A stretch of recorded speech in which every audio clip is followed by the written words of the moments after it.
수험생 여러분 안녕하십니까. 공무원사의 김기웅입니다. 자, 여러분 오늘은 교재 122쪽 국제정치와 법 파트에 대해서 보도록 하겠는데요. 국제정치와 법 파트. 자, 여러분 국제정치와 법 파트에서 이제 가장 많이 출제되는 건 여러분 국제사회가 과연 이상적이냐 아니면 힘의 원리에 따라 돌아가느냐 이거 가지고 이제 따지는 이상주의와 현실주의, 자유주의와 현실주의 이런 걸 이제 출제를 하게 되는데요. 여기 보면 국제사회를 바라보는 관점이 자유주의적 관점과 현실주의적 관점이 있다. 이 자유주의적 관점이 결국은 이상주의적 관점입니다. 자, 당연히 어떤 관점에 따르면 이게 맞을 수도 있고 어떤 관점에 따르면 이것이 맞을 수도 있는데요. 예를 들면 이런 자유주의적 관점, 이상주의적 관점에 해당되는 거는 뭐 여러 나라들이 합쳐서 모여서 환경 문제 같은 걸 뭐 해결을 하려고 하잖아요. 이런 데서는 당연히 이게 이상주의적인 관점이에요. 그렇지만 힘의 원리가 지배한다는 것도 여러분 우리가 국제사회를 다룰 때는 당연히 인식할 수 있는 부분들이잖아요. 자, 그래서 자유주의적인 관점에 해당되는 건 뭐냐? 국제사회는 협력과 상호 의존을 바탕으로 형성이 된다. 왜? 인간은 이성적인 존재며 국제사회도 당연히 도덕이나 윤리가 존재한다. 그래서 여러분, 그래서 국제법, 국제기구, 이런 또 집단안보체제, 집단안보체제라고 하는 건 예를 들면 국제연맹이나요, 국제연합 같은 걸 얘기하는 거죠. 국제연합. 이런 것들을 통해서 국제평화나 보장이 될 수 있다. 이렇게 이제 설명을 하는 겁니다. 근데 여러분 여기서 하나 좀 보고 갈게. 연맹과 연합 이런 게 나오는데요. 이 국제사회가 형성이 되는 게요. 국제사회. 이 국제사회 형성이 가장 먼저 베스트팔렌 조약부터입니다. 베스트팔렌 조약. 이 신교도와 구교도 간에 유럽에서 신교도와 구교도 간에 이제 30년 전쟁이라고 하는 게 벌어지는데 그 30년 전쟁이 종전을 위한 조약이 여러분 이게 베스트팔렌 조약입니다. 그래서 종교보다 국가가 우위에 있다는 걸 이제 인정한 조약이 이게 바로 베스트팔렌 조약인데 이때 이제 국제정치가 처음 성립이 됐다. 이렇게 국제사회가 처음으로 성립이 됐다. 시초다. 이렇게 얘기를 하고요. 그 다음에 여러분 시민혁명, 산업혁명이 일어나서 자유주의 사회가 만들어지잖아. 산업사회가 만들어졌잖아요. 근데 산업사회가 만들어지게 되면 대량 생산이라는 게 가능해지잖아요. 물건을 많이 생산을 한단 말이에요. 근데 이 국내에 있는 사람들이 소비할 수 있는 소비의 양은 한정이 있잖아요. 그러니까 이 상품의 시장 내지는 자원을 수탈하기 위해서 식민지를 건설하러 나라들이 나가게 되는데 이게 바로 뭐냐면 제국주의가 출현하게 되는 겁니다. 제국주의. 그렇죠? 이 제국주의 출현에 의해서 몇 차 대전이 벌어지냐면 1차 대전이라고 하는 게 벌어지죠. 1차 대전. 자, 여러분, 이 1차 대전에서, 보세요. 1차 대전에서 전쟁이 지금 벌어졌잖아요. 그러면 전쟁이 수요가 있고 공급이 있는데, 전쟁이 벌어지면 여러분, 수요가 엄청 올라갑니다, 이게. 물건 많이 쓸 거 아니에요. 근데 전쟁이 딱 끝나버리면요. 1차 대전이 종전이 돼버리면 여러분, 수요가 떨어집니다. 근데 이 수요가 늘어나니까 이 수요를 맞추기 위해서 공급을 많이 늘려놨을 거 아니야.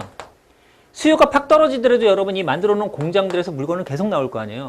따라서 여러분 이렇게 수요가 부족한 유효수요 부족에 의해서 1929년 세계대 공황이라고 하는 게 벌어지게 되죠.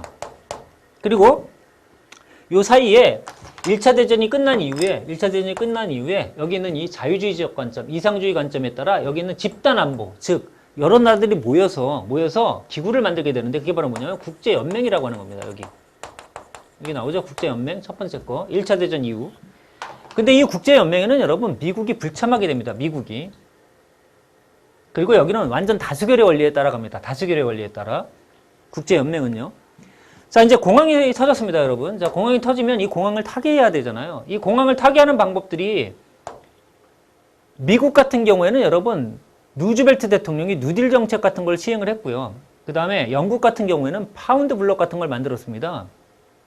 왜? 두 나라는 여러분 돈이 많으니까요. 문을 걸어 잠그고서 자기들이 국가에 있는 돈을 쓰면서 공항을 타개하려고 했는데 1차 대전 때 패전국이었던 독일은 여러분 어때? 돈이 없잖아요, 지금. 그래서 폴란드 침공을 하게 되죠. 바로 히틀러의 폴란드 침공에 의해서 몇 차 대전이 벌어지느냐?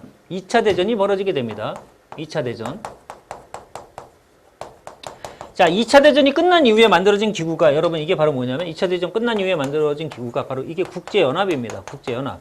국제연맹과 국제연합 이렇게 나눠지게 되는데 여러분 이 국제연맹과 국제연합. 자, 국제연맹에는 여러분, 이 국제연맹은 1차 대전 이후고요. 국제연합은 2차 대전 이후고, 국제연맹에는 여러분 미국이 불참했다고 했죠. 그리고 완전한 다수결인데, 국제연합에서는 여러분 미국이 참가하고요. 그 다음에 완전한 다수결이 아니라 상임이사국의 거부권 행사라고 하는 게 있죠. 이런 상임이사국의 거부권 행사 같은 경우는 여러분 대표적인 현실주의 관점의 사례에 속하게 됩니다.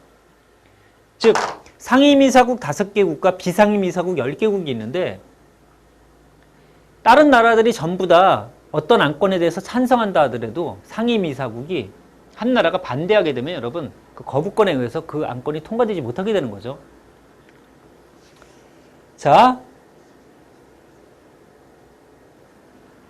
그러면 여러분 우리 문제를 한번 이 국제사회를 바라보는 관점, 자유주의적 관점과 현실주의적 관점에 대한 문제를 한번 풀어보도록 하죠. 이게 어떻게 출제가 되는지. 자, 여러분 이거 문제는요. 교재 126쪽에 1번에 있거든요. 126쪽에 1번. 126에 1번. 자, 봅시다.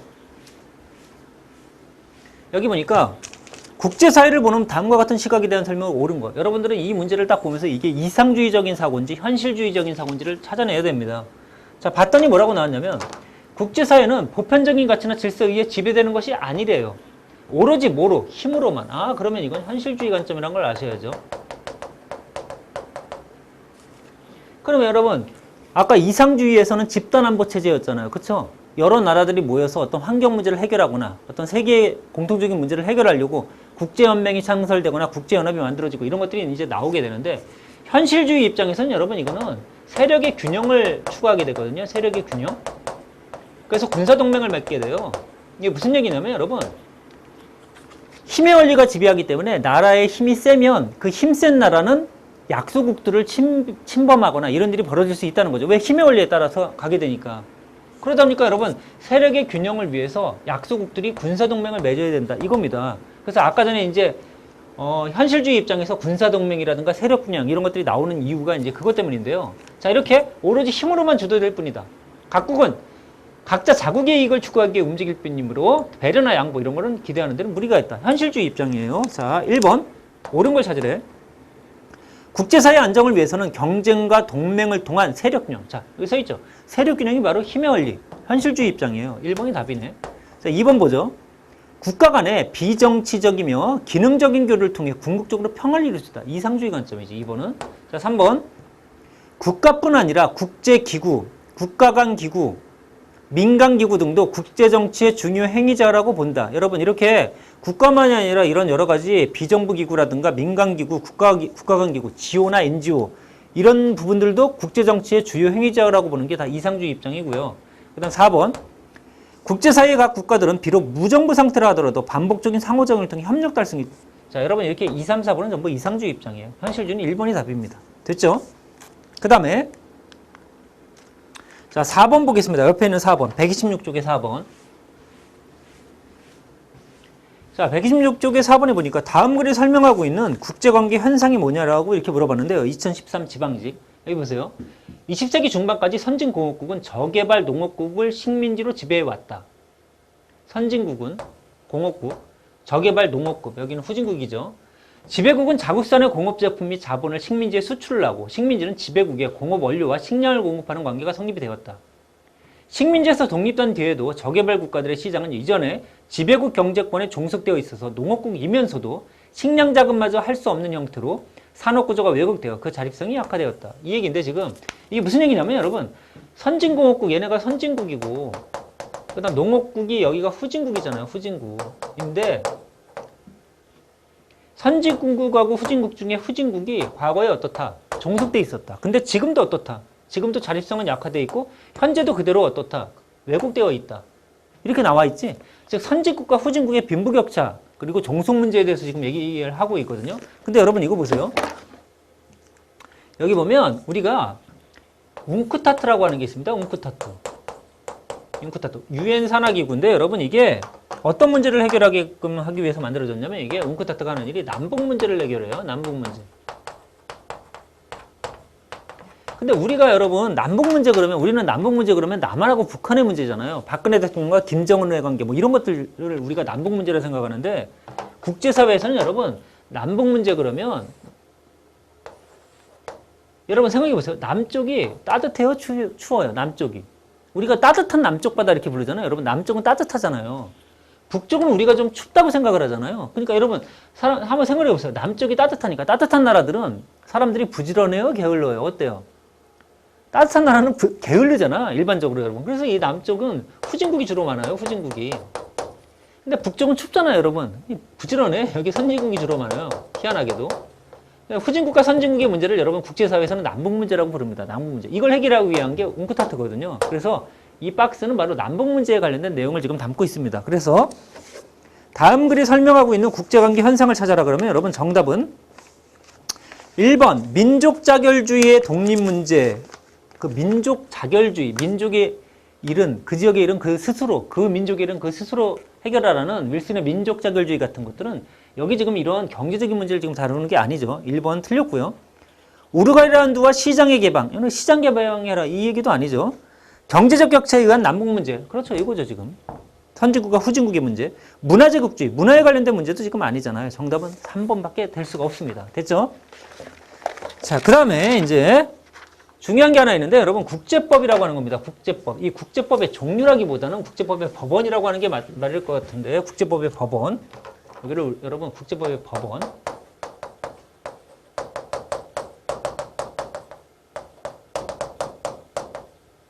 법의 존재 형식이라는 거죠. 법의 존재 형식.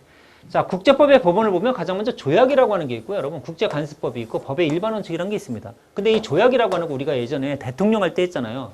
조약은 여러분 체결 비준은 대통령이 하는 거고 그 다음에 이거에 대한 체결 비준에 대한 국회가 동의권을 가지고 있잖아요. 자, 그래서 여기 보면 조약이라고 하는 건 국가 간 또는 국가와 국제기구 간의 문서 형식으로 합의한 것으로서 누구에게만 효력이 있냐? 체결 당사국에게만 법적인 효력이 있다. 그리고 우리나라 헌법에 이렇게 규정이 되어 있죠.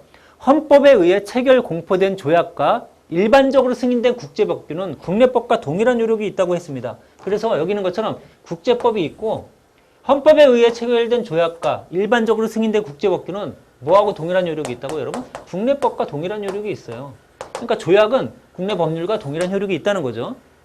자, 이런 조약 말고 여러분 국제관습법이라고 하는 게 있습니다. 자, 조약은 여러분 이렇게 이름이 뭐 협정도 있고 예를 들면 자유무역 협정 이렇게 얘기하잖아요, 여러분. 한미 간 FTA 체결 이렇게 얘기할 때 자유무역 협정 이런 협정이란 말 이런 것도 전부 다 조약입니다. 자, 근데 여기 보면 조약이 있고요. 국제관습법이라고 하는 게 있는데 이 관습법은 여러분 관습법이니까 서문화된 게 아니잖아요. 그래서 국제사회에서 오랫동안 이어져온 어떤 관행을 말하는 건데 이런 관행에 속하는 게 외교관들이 면책특권을 가지고 있다는 거. 외교관의 면책특권. 그리고 포로에 대한 인도적인 대우 그리고 국내 문제에 대해서 불간섭을 한다든가 이런 것들은 여러분 관습적으로 내려오는 거야. 관습적으로. 그래서 국제법의 법원의 첫 번째가 조약, 그 다음에 이제 국제관습법, 그 다음 세 번째가 법의 일반 원칙이에요. 법의 일반적인 원칙이 뭐가 있냐면 신의 성실의 원칙이라든가 권리는 남용하지 못한다는 권리 남용의 원칙이라든가 또는 뭐 손해배상에 관련된 거 이런 것들은 여러분 법의 일반 원칙에 해당이 되거든요. 이런 세 가지 것들이 바로 국제법의 법원입니다. 법원. 자, 그러면 여러분 자, 문제를 한번 풀어보겠습니다. 자, 여러분들 교재 130쪽에 6번인데요. 130쪽에 6번. 130쪽에 6번. 자, 130쪽에 6번의 문제를 한번 보면요. 자, 여기 뭐라고 나오냐면 다음의 내용을 모두 포괄하는 게 뭐냐고 물어봤습니다. 다음의 내용을 모두 포괄하는 게 뭐냐? 자, 원칙이 있고 규범이 있고 규칙이 있고 절차로 구성되어 있다. 이렇게 나와 있죠. 그리고 비공식적인 정치적 관습적 요소도 포함을 한다. 참여국들의 자발적인 결합에 기초한 협력적인 제도이며 국제기구보다 범위가 넓고 국제기구를 이용할 수 있다. 이렇게 나오잖아요, 여러분. 이게 지금 정답이 몇 번이냐면 국제레짐이거든요. 국제레짐. 여러분 여기는 이 레짐이라는 거 있잖아요. 레짐이 어디서 나오냐면 여러분들 과거에 앙시앙 레짐이라고 하는 거 들어봤잖아요. 이 앙시앙 레짐이 프랑스 말로 앙시앙이 이제 과거 오래된 이런 얘기고요. 레짐이 이게 제도란 얘기예요. 제도. 오래된 제도, 올드한 제도 이런 걸 말을 하잖아요. 그러니까 프랑스에서 구제도의 모순에 의해서 오래된 제도, 그러니까 1신분과 2신분 같은 지배계급이 있고 3신분이 있는데 1신분과 2신분이 숫자는 작은데 재산은 거의 대부분을 소유하고 있잖아요. 숫자는 2%밖에 안 되는데 재산 90% 이상을 프랑스에서 재산을 소유하고 있는 이런 구제도, 즉 국제적인 제도나 어떤 체제 이런 걸 말을 하는 겁니다. 요게. 그래서 여러분 여기 써 있는 이런 것들을 모두 포괄하는 거, 이거를 우리가 국제 레짐 1번 이렇게 부른다는 거 알아두시고요. 참고로. 그 다음에 한 문제만 더 보시면요. 그 아래는 7번의 예시문항입니다. 2012 예시문항.